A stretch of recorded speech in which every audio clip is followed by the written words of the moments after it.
Bonjour Monsieur Ivan Ama, Bonjour. vous êtes une des grandes célébrités du monde de la culture et de la littérature. Quelle est la raison de votre présence à Abidjan?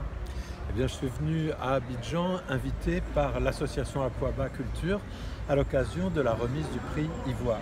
En fait, c'est un beau prix, c'est un prix africain que je suis depuis longtemps et j'étais très content quand Isabelle Kossi Fofana m'a demandé si j'acceptais de venir pour toutes les célébrations liées à la remise de ce prix.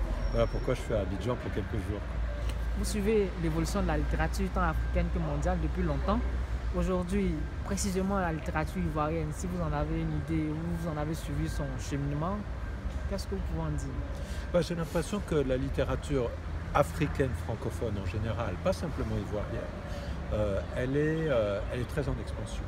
Non seulement elle est en expansion, mais c'est presque un modèle pour la littérature française de France, qui maintenant est à l'écoute d'un français qu'on parle ailleurs qu'en France, et notamment en Afrique. Mais aussi peut-être en Belgique, en Suisse, pas mal au Québec, et puis beaucoup en Afrique. Et c'est vrai que la façon de jouer avec la langue, qui est quand même le travail de l'écrivain, eh bien, elle prend beaucoup d'exemples en ce moment avec cette liberté qu'on a en Afrique, où tous les gens qui parlent et qui écrivent le français savent d'autres langues et savent des langues africaines, et donc leur expérience de la langue africaine qui vient nourrir la façon dont ils servent de la langue française.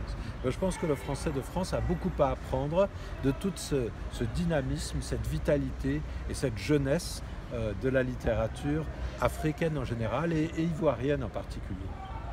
On a appris, selon les chiffres, que récemment la langue française est la 5e langue la pratiquée au monde.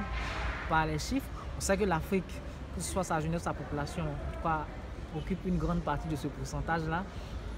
Quelle vision avez-vous de l'enrichissement que l'Afrique apporte à la langue française? Plusieurs idées. D'abord, un espoir, c'est-à-dire qu'on dit beaucoup en 2050, le grand poumon francophone, il sera en Afrique.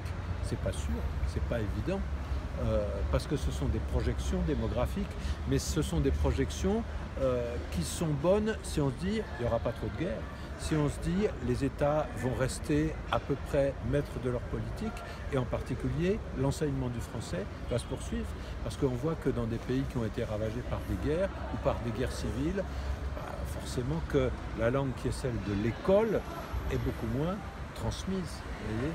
Donc en effet, je pense qu'on peut espérer une période relativement pacifique et prospère si possible pour l'Afrique.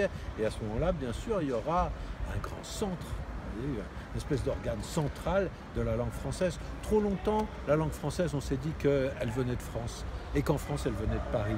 Mais c'est idiot. Aujourd'hui, la langue française, elle peut venir d'un petit peu partout. C'est pour ça que l'Afrique a un poids qui va s'agrandir dans les années ou dans les dizaines d'années qui viennent.